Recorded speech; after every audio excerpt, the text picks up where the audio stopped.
Yes, today we are going to learn about the topic integers.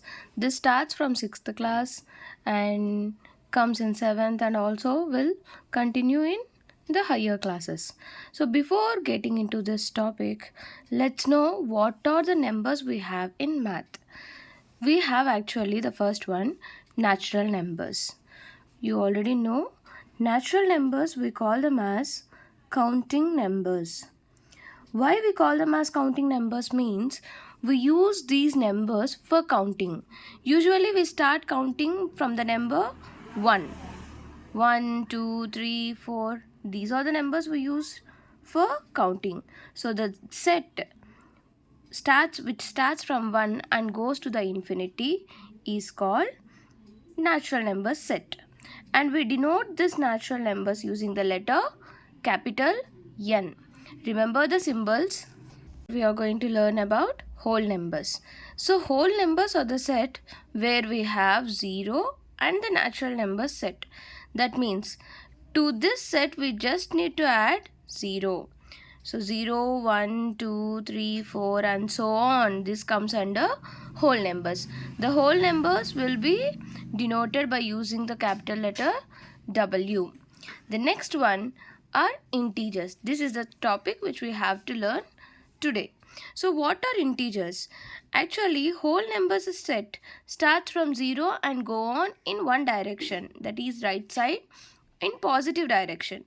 But in whole numbers we have 0 in the middle and we have the numbers on the right side till the infinity, and starts from the negative -1 -2 from the left side till the infinity.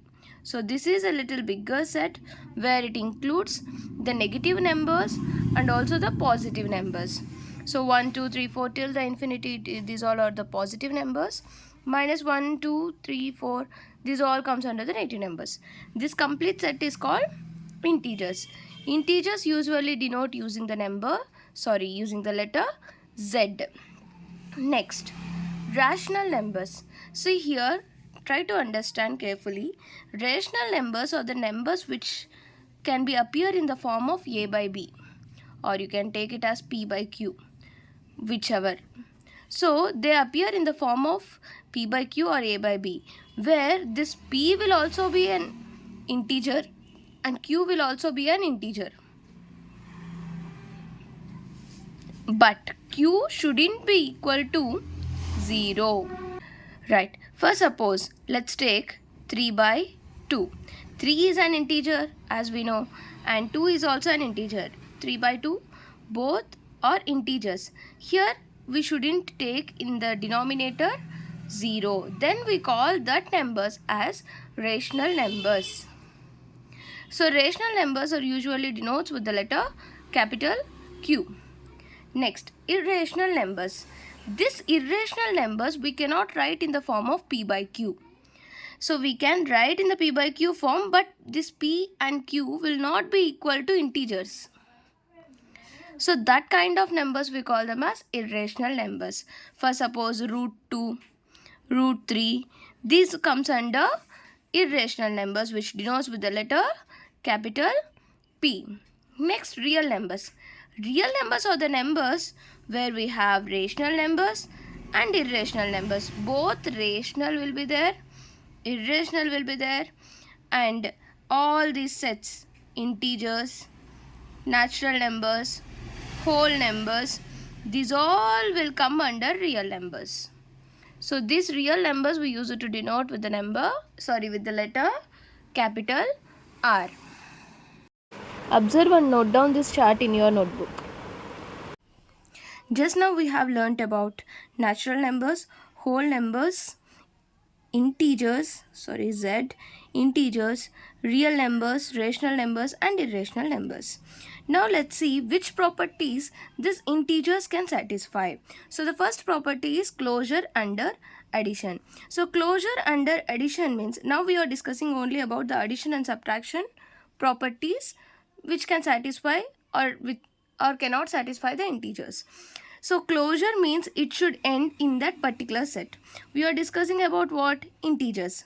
Integers means Z is equal to from 0 here it will be infinity to the minus, here 1 2 3 till the infinity. So when we are doing any of the addition, the answer should come in this particular set. That means it is satisfying addition. Integers are satisfying closure under addition. Let's see with some examples. First, suppose I have taken A and B. A is an integer. Let's take minus 1. B is also an integer. I am taking 3. Minus 1 and plus 3. So here minus 1 and plus 3, it is plus 2. I hope you all know this things.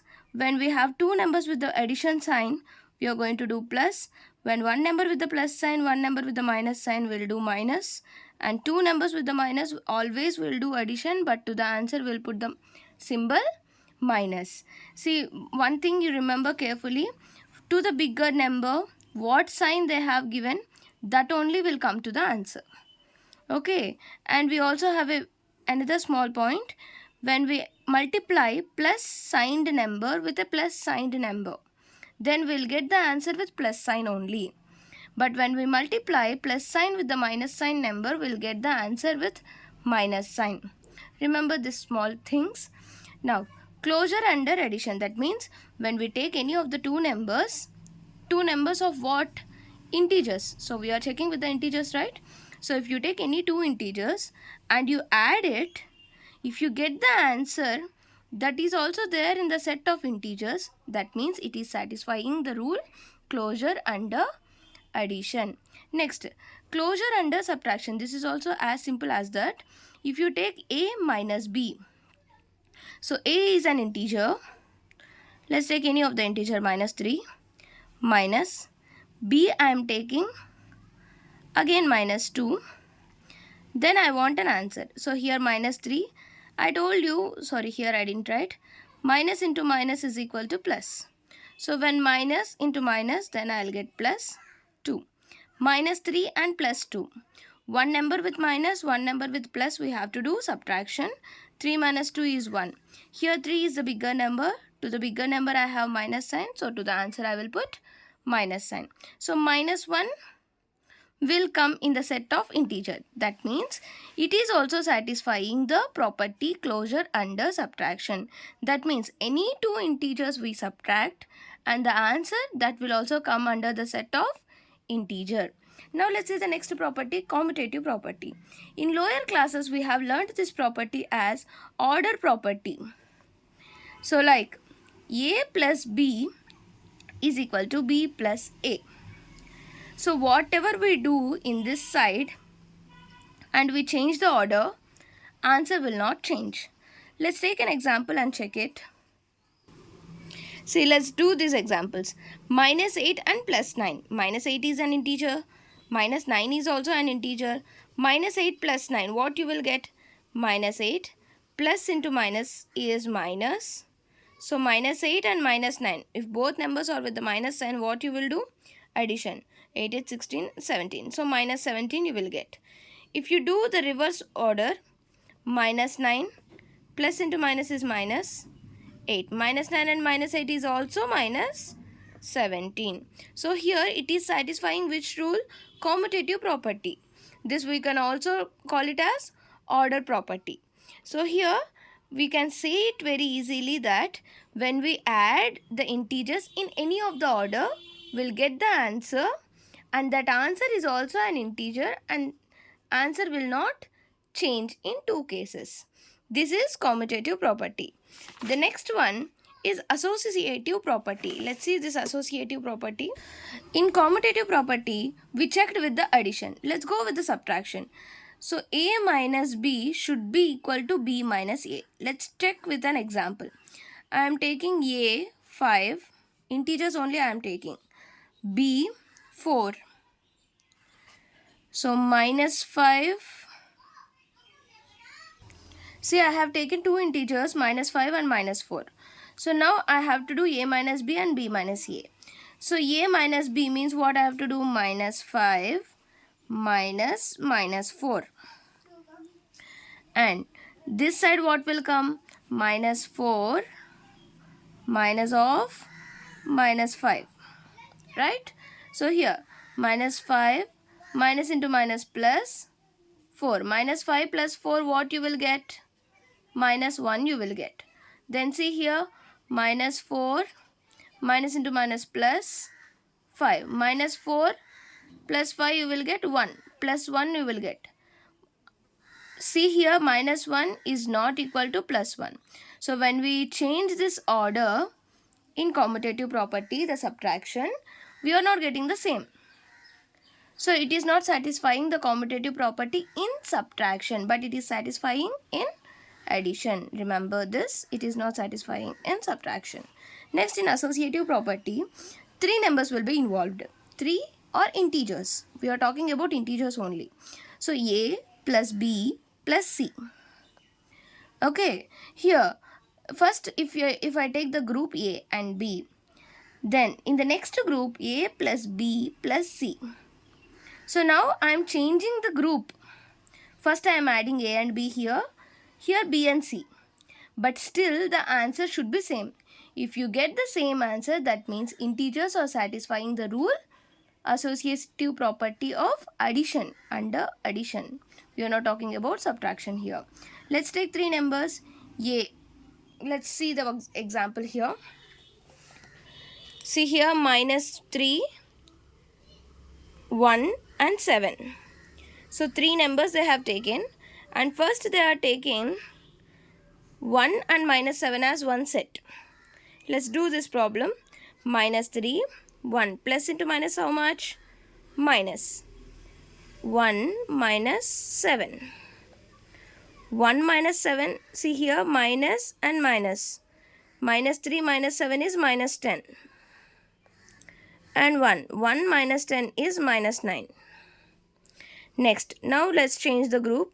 Minus 3 and plus 1. Minus 2 plus into minus is minus 7. Minus 2 and minus 7 is minus 9. So both the answers are same. That means it is satisfying the rule A plus B plus C is equal to A plus B plus C. This is called associative property. The next property is additive property. Additive property is nothing but we take an integer and we have to add another integer. We should get the same number. So what I have to add here to get the same number? Simple, it is 0. So A plus 0 is 0. Let's check whether it is satisfying by the integers or not. So I am taking an integer minus 4 plus 0. Minus 4 plus 0 is minus 4 only. So you can take any few other examples and do it. So whatever you do, you will get this rule satisfying by the integers. So let's conclude this. See here, first one, what we have done? Integers are closure under addition. So it is satisfying the rule closure under addition. It is also satisfying the rule closure under subtraction. And addition is commutative for integers, but subtraction is not commutative for integers. Next, addition is associative for integers. We have learned this. And additive identity for integers is 0. That means if you take 0 in the addition, you will get the same integer as answer. These are some properties of integers.